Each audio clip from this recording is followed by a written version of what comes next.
Hi everyone, I'm Shraddha Anecha and I'm talking from Divine Institute for Judicial Services. So, as you all know, we are going to study TPA together, right? So, let us just start with it. I know TPA has not been a very pleasant subject. It has been intimidating, I'd say. At least it has not been very inviting and very comforting subject. Why do I say that? Because it has a lot of technicalities and a lot of nuances in it. So what are we going to do now is I will try to make it easy for you all. एक base setup करने की कोशिश करूंगी पहले आप सबका कि आप लोग को आइडिया लग जाए व्हाट एग्जैक्टली इज टीपीए, इसे पढ़ना क्यों है, कहाँ कहाँ पे लगता है, लागू कब हुआ, एटसेट्रा, कैसे का है, क्या ये प्रोसीजरल है, क्या ये सब्सटैंटिव है, क्या ये एग्जॉस्टिव है, एटसेट्रा. इन सब चीजों को आज हम केटर करने वाले हैं today's lecture. Okay,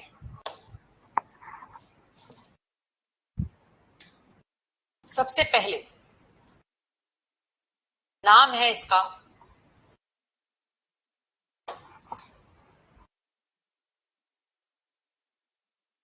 transfer of property act. अब बात आती है यार, प्रॉपर्टी वर्ड जो है ना, हमने तो आज तक यही देखा था कि प्रॉपर्टी दो तरह की होती है, मूवेबल एंड इमूवेबल. आपका टीपीए कौन सी तरह की प्रॉपर्टी से बात करता है? तो हमें इतनी चीज याद रखनी है कि हमारा टीपीए इमूवेबल प्रॉपर्टी से केटर करता है. जो प्रॉपर्टी वर्ड है, प्रॉपर्टी टर्म जो है, वो एक Latin term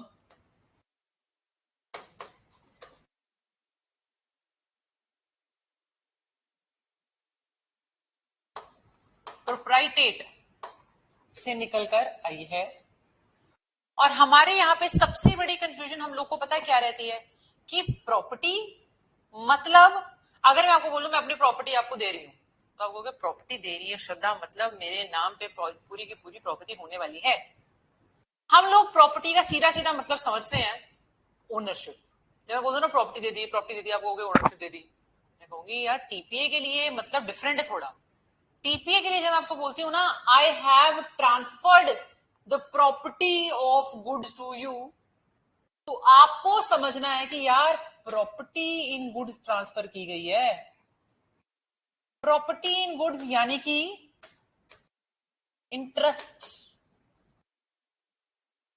has been transferred. तो आप कहोगे, कोई भी नॉर्मल आदमी क्या कहेगा कि इंटरेस्ट ट्रांसफर करा गया है. इंटरेस्ट क्या होता है यार? मैं अब आपको अपनी प्रॉपर्टी में इंटरेस्ट दे दूं तो आप यही कहोगे ना, लगता है श्रद्धा मैम ने हमें ओनरशिप दे दी है, यही कहोगे आप.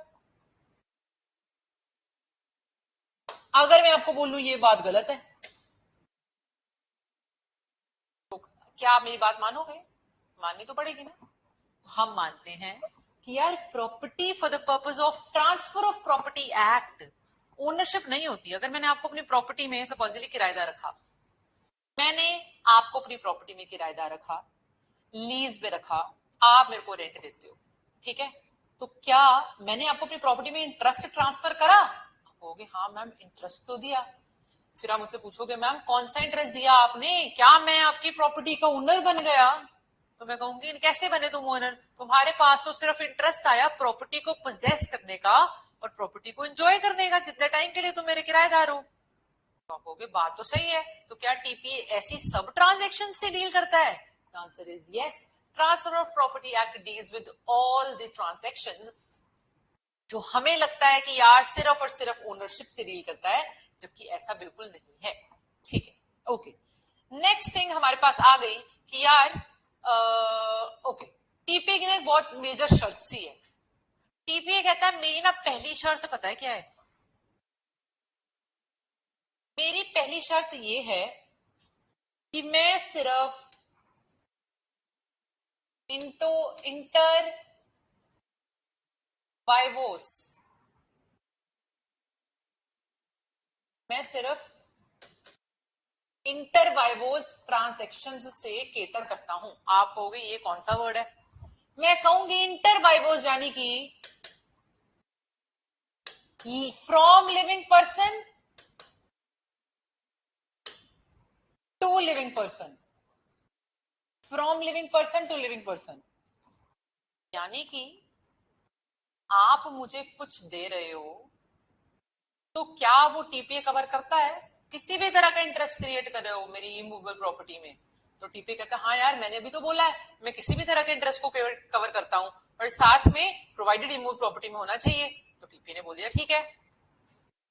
लेकिन अगर ये इंटरेस्ट अनबॉर्न पर्सन, ऐसा इंसान, मैंने पता क्या बोला, मैंने किसी को प्रॉपर्टी दी और मैंने उसे कहा कि यार जब तुम्हारे बच्चे हो जाएंगे ना तो उनको दे देना, ये बच्चे, ये प्रॉपर्टी उनके लिए ही है, अपने पास रख लो, तुम्हारी नहीं है, तुम्हारे जब कल को बच्चे हो जाएंगे 10-15 साल में तो उनकी प्रॉपर्टी है।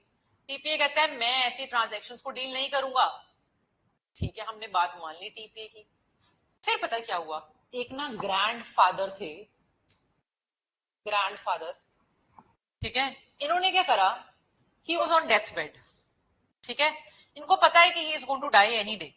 ये क्या करते हैं, अपने अपनी प्रॉपर्टी, अपने घर की विल बना देते हैं, किसके नाम की, अपने पोते से, इनको बहुत प्यार है, पोते का नाम है जी ग्रैंड सन, ग्रैंड सन के नाम की विल बना देते हैं grandfather in expectancy of death while he is alive, ठीक है, और बाद में बोलते हैं, मतलब विल में लिख देते हैं कि ये घर मेरे पोते को जाएगा। अब पोता कल को सोचता है कि यार ये ट्रांजैक्शन तो टीपीए कवर करेगा ना, तो टीपीए ने जो जो हक दिए हैं मैं वो सब एक्सरसाइज कर लूंगा। तो लॉ कहता है कि देखो ज्यादा चालाक मत बनो, हमने अभी बोला from living person to living person, तो ग्रैंडसन कहता है कि living person to living person ही तो है, लिविंग पर्सन ही तो करा। लॉ कहता है ऐसा अलाउड नहीं है, ये विल जो बनाई गई है, वसीयत, ये कब पिक्चर में आती है, जब इंसान मर जाता है, तो ये इफेक्ट में ही तब आएगी जब grandfather will die.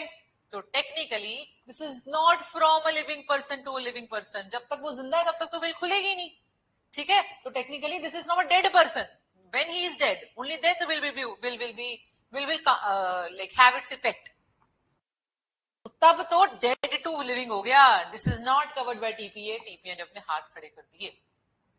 Next example हुआ पता है क्या, कोर्ट के पास ना, कोर्ट ने अपने पास एक जजमेंट डेटर था, कोई हारा था कोई केस, उसकी प्रॉपर्टी कोर्ट के पास पड़ी थी। अब कोर्ट क्या करता है, एक बंदा होता है ए, वो कोर्ट से ये वाली प्रॉपर्टी खरीद लेता है जो थी किसी जजमेंट डेटर की, किसी ऐसे इंसान की जो हारा था। ए ये प्रॉपर्टी जजमेंट डेटर से, मतलब कोर्ट से खरीद लेता है, क्योंकि कोर्ट के पास ये प्रॉपर्टी पड़ी थी, ये बंदा पैसे नहीं दे पाया होगा, कोर्ट ने प्रॉपर्टी अटैच करके अपने पास रख ली होगी, ए ने खरीद ली। अब ए कहता है सर ये तो फिर टीपीए के हिसाब से चलेगी ना, हम ना एक चीज समझेंगे, लॉ कहता है हमारे को कि यार from living person to living person में कोर्ट की इंटरवेंशन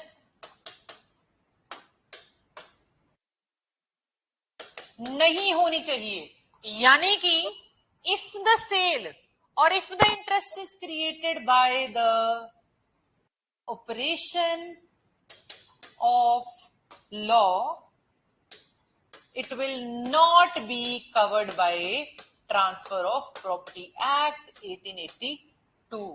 तो टेक्निकली ये वाली जो सेल है ये भी टीपीए कवर नहीं करेगा, और ये वाली जो विल के थ्रू ट्रांसफर है ये भी टीपीए कवर नहीं करेगा, ठीक है। आई होप यहां तक आप लोगों को क्लियर हो। उसके ये ना बेस है actually, all these things if you are able to understand all these things, TPA will be a cakewalk for you all. That is why I am spending so much time in clarifying all your base topics, base rather matters, everything that you ought to know for the purpose of understanding TPA in depth, ठीक है, okay, ये हो गया court intervention operation of law वाली बात। इसके बाद next चीज क्या आगे पिक्चर में, नेक्स्ट चीज आगे पिक्चर में कि यार अच्छा एक और फर्क आपको बता देती हूं, जो टीपीए है और जो सेल ऑफ गुड्स है, इन दोनों में क्या फर्क है? सबसे पहला फर्क तो TPA immovable property, SOGA movable property, sale of goods act. और सबसे बड़ा फर्क, टीपीए में जो word interest, transfer of interest use होता है ना टीपीए में, वो बहुत तरह के इंटरेस्ट हो सकते हैं, लेकिन सोगा में जब word transfer of interest use होगा तो यहां पे पक्का सेल की बात ही होगी। इसके नाम में ही सेल छुपा है, सेल ऑफ गुड्स। तो मतलब इसमें जो इंटरेस्ट ट्रांसफर होगा वो 100% ओनरशिप ही होगा, जबकि टीपीए में ऐसा नहीं है, हमने अभी देखा। ठीक है everybody, I hope it is clear कि आपको इंटरेस्ट वर्ड का मतलब कैसे समझना है। तो बेसिकली हम मानते हैं कि अगर वर्ड यूज हो जनरल प्रॉपर्टी और एक वर्ड है स्पेसिफिक प्रॉपर्टी, तो आपको एक चीज समझनी है कि जनरल प्रॉपर्टी यानी कि सब कुछ, right to enjoy, right to possession, right to ownership, फलाना फलाना सब कुछ मतलब मेरी प्रॉपर्टी होगी जी। जनरल प्रॉपर्टी ट्रांसफर होगी, मतलब यहां पे तो पक्का बात ओनरशिप की हो रही है। लेकिन जब भी बात स्पेसिफिक प्रॉपर्टी की आएगी तो आपको समझना है कि स्पेसिफिक में be any particular interest, any particular interest.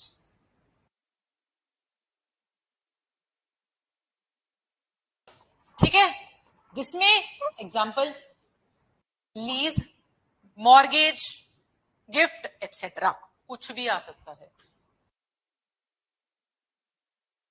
Okay, perfect. Next, we move on to the topic of scope. Let us see the scope of TPA, the applicability of TPA. तो TPA किस पे लगता है? पहले तो इसकी ना डेट ऑफ एनफोर्समेंट देख लेते हैं। डेट ऑफ एनफोर्समेंट है इसकी 1 जुलाई 1882, 1 जुलाई 1882, यानी कि इस दिन से एनफोर्स हो गया, लेकिन इनैक्ट नहीं हुआ। इनैक्टमेंट की डेट जो है ना वो सभी डिफरेंट रीजन्स में अलग अलग है, इसलिए कोई एक डेट इनैक्टमेंट की इसकी नहीं है, इसकी डेट ऑफ सिर्फ एनफोर्समेंट है। ठीक है, ओके। उसके बाद हम आ जाते हैं क्या ये सब जगह लगता है, इसकी एप्लीकेबिलिटी किस हद तक है। तो अगर मैं आपको बोल दूं कि यार अभी करंट स्टेटस के हिसाब से पूरे इंडिया में टीपीए लगता है एक्सेप्ट पंजाब, पंजाब को छोड़ के हर जगह टीपीए लगता है। ठीक है, हुआ पता है क्या, पहले बोला गया कि यार जो पार्ट बी स्टेट्स हैं, पहले पार्ट बी स्टेट्स पहले के हिसाब से बन जाती थी, हैदराबाद, ओडिशा, पेप्सू एटसेट्रा। ठीक है, और दिल्ली और बॉम्बे और Punjab, part B states comma Delhi comma Bombay comma Punjab. बोला गया था इन सब पे टीपीए नहीं लगेगा, ट्रांसफर प्रॉपर्टी एक्ट नहीं लगेगा। लेकिन लेटर स्टेजेस पे क्या हुआ, लेटर स्टेजेस पे ये रियलाइज करा गया कि यार जहां जहां पे जरूरत है वहां वहां लगाते रहो। तो हमने बोला ऐसे कैसे यार, आपने बोल दिया स्टेट को लगाते रहो। तो क्योंकि हम जानते हैं हमारा जो कॉन्स्टिट्यूशन ऑफ इंडिया है ना वो प्रोवाइड करता है 7 शेड्यूल में 3 लिस्ट्स के बारे में, 3 लिस्ट के नाम, union list, state list and concurrent list. हमारा जो लैंड का मैटर होता है ना, जितने भी जमीन को लेके मैटर होते हैं वो स्टेट लिस्ट में आते हैं। तो स्टेट के पास पावर होती है लैंड को लेके सारे लॉज बनाने की। क्या ट्रांसफर ऑफ प्रॉपर्टी लैंड का मैटर ही है। हाँ, it is the land subject, it is the subject related to land only, it is a topic for the sub head of land only. तो हमने मान लिया कि transfer of immovable property is related to land only, so that is why we consider it to be a state subject. Because we consider it to be a state subject, we say that okay, the state government has the power to enact it whenever and however they want it to enact. ठीक है, तो हमने क्या करा, हमने ना बोल दिया था Punjab, Delhi, Bombay and part B states आपके ऊपर टीपीए नहीं लगेगा, जो जो कल को लगाना चाहे वो लगा सकता है। तो फिर उस हिसाब से इसको अप्लाई कर लिया अपने ऊपर पंजाब ने, पंजाब को छोड़ के सब ने, ठीक है। तो पंजाब क्या लगाता है अपने ऊपर? पंजाब अपने ऊपर लगाता है principles of justice, equity and good conscience. तो पंजाब टीपीए की बजाय इन प्रिंसिपल्स को अपने ऊपर लगाता है, which are not very similar to TPA only, ठीक है। Okay, so the next question arises, क्या स्टेट गवर्नमेंट के पास और कोई पावर भी है टीपीए को लेके? सो वी अंडरस्टूड कि यार टीपीए को लेके state government has huge powers, powers of state government. The first power which the state government was given was applicability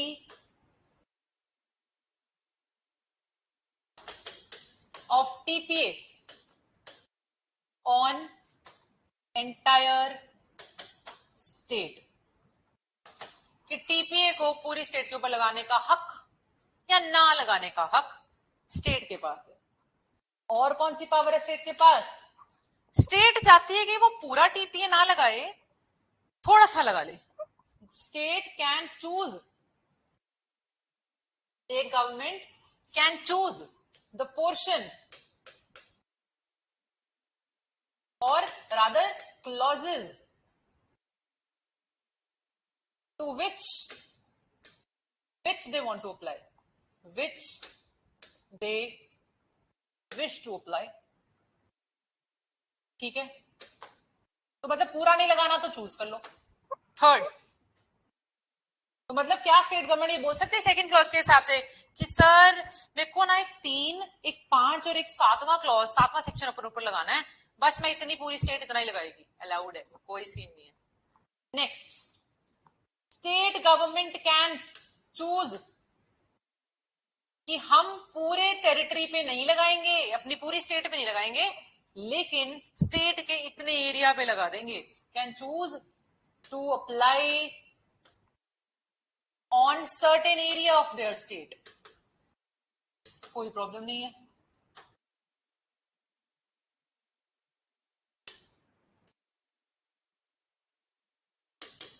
fourth, state government के पास पावर है कि वो चूज कर सकती है कि क्या वो टीपीए को रेट्रोस्पेक्टिवली लगाना चाहती है, रेट्रोस्पेक्टिवली लगाना चाहती है या प्रोस्पेक्टिवली लगाना चाहती है।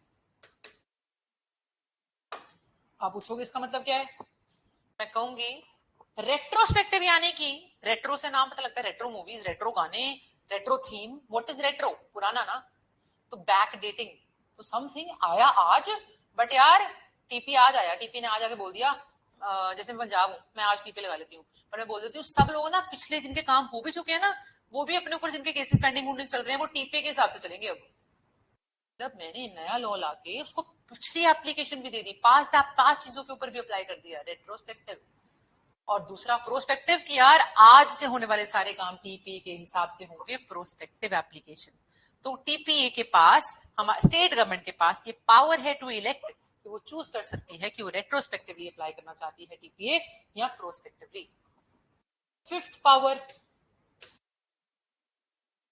क्या स्टेट गवर्नमेंट चूज कर सकती है कि वो सर्टेन पोर्शन ऑफ टीपीए, बिल्कुल 2-4 सेक्शन लगाना चाहती है on certain portion of certain area, थोड़ा सा पोर्शन सर इतने से एरिया पे हमने लगाना है, अलाउड है। Certain portion on certain area of state, can allowed. क्या चीज अलाउड नहीं है? Let us see that first. State government अब करना क्या चाहती है? स्टेट गवर्नमेंट चाहती है सर मैं ना पूरा टीपीए लगाना चाहती हूँ एक्सेप्ट सेक्शन 3। कोर्ट कहता है, लॉ कहता है नॉट अलाउड। आइदर चूज कि आपको सेक्शन थोड़ा सा लगाना है, या आइदर चूज पूरा लगाना है, या आइदर चूज पूरा नहीं लगाना। आप ये नहीं कर सकते मैं पूरा लगाना चाहता हूं सिवाय इसके। तो जनरल रूल हो गया कि state government has no power to choose, no power to choose कि सारा लगाऊंगी, फुल लगाएंगे, accept this not allowed.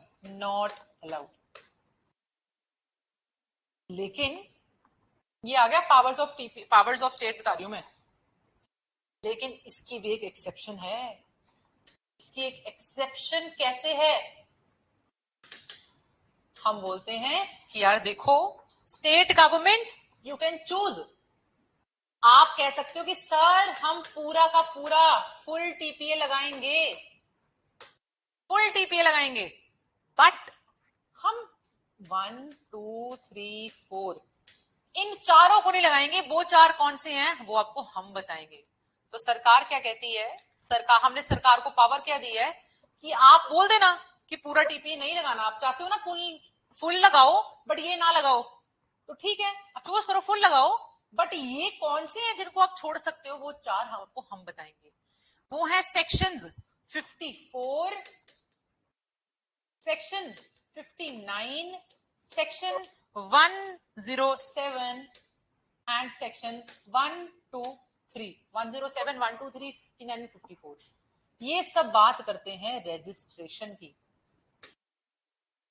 Registration की बात करने वाले सेक्शन हैं ये चारों, ठीक है। सेक्शन नंबर 54 बात करता है रजिस्ट्रेशन ऑफ सेल की, 59 बात करता है रजिस्ट्रेशन ऑफ मॉर्गेज की, then registration of lease, then registration of gift, इनकी बात करी जाती है। तो स्टेट यू कैन चूज कि आप ये रजिस्ट्रेशन वाले प्रोविजंस अपने ऊपर लगाना चाहते हो या नहीं लगाना चाहते हो, ठीक है। ओके, नेक्स्ट अब बात आ गई कि यार फायदा क्या हुआ। आपने स्टेट को पावर दे दी कि स्टेट चूज करना अपने ऊपर रजिस्ट्रेशन के प्रोविजंस लगाने कि नहीं लगाने, लेकिन इसका नुकसान फायदा क्या है? प्रैक्टिकली देखा जाए तो उसका कोई फायदा नहीं हुआ, क्योंकि हमने बोल दिया एक एक्ट है जिसका नाम है रजिस्ट्रेशन एक्ट, एक्ट है जिसका नाम है रजिस्ट्रेशन एक्ट। वो रजिस्ट्रेशन एक्ट सब पे लगेगा कंपल्सरी, और वो तो आपको लगाना ही पड़ता है ना। जैसे सपोजिटली स्टेट ने बोल दिया एक हमने ना लेजिस्लेशन बना दी है रजिस्ट्रेशन एक्ट, सब पे लगा देना, ठीक है। अब एक तरफ आप बोल रहे हो कि ये वाले रजिस्ट्रेशन का प्रोविजंस रहने देना, एक तरफ वो बोल रहे हो रजिस्ट्रेशन एक्ट में हमने 100 रुपए से ऊपर होने वाली हर ट्रांजेक्शन को कंपल्सरी रजिस्ट्रेबल बोला है। तो प्रैक्टिकल इफेक्ट इसका कुछ नहीं हुआ, प्रैक्टिकली ये निकालने का भी बचाने का भी इफेक्ट कुछ नहीं हुआ। रजिस्ट्रेशन यहाँ पे हो जाएगी, अगर आप यहाँ पे स्टेट गवर्नमेंट कह देती है रहने दो तो यहाँ पे हो जाएगी, तो मतलब रजिस्ट्रेशन तो देखो हो रही है। तो technically no practical application, no practical effect rather of this provision is available in TPA, ठीक है।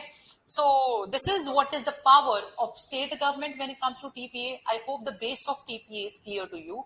In the next class, where we will, what we will do is we'll see as to what all has been protected from the ambit of TPA, what is if there is an exception to TPA, what is immovable property, which is ultra important, asked numerous times in all the examinations. What is exactly immovable property? We will see that in reference to a lot of acts. We'll refer to General Clauses Act also, we'll refer to Registration Act also, somewhat Sale of Goods Act also, and of course Transfer of Property Act. In consonance, in alignment of all these acts, we'll see what is the definition of immovable property, and from there we'll move ahead. All right, everybody, I hope you enjoyed and understood the lecture very well. In case your doubts persist, you can still text us at the numbers given below. Thank you very much.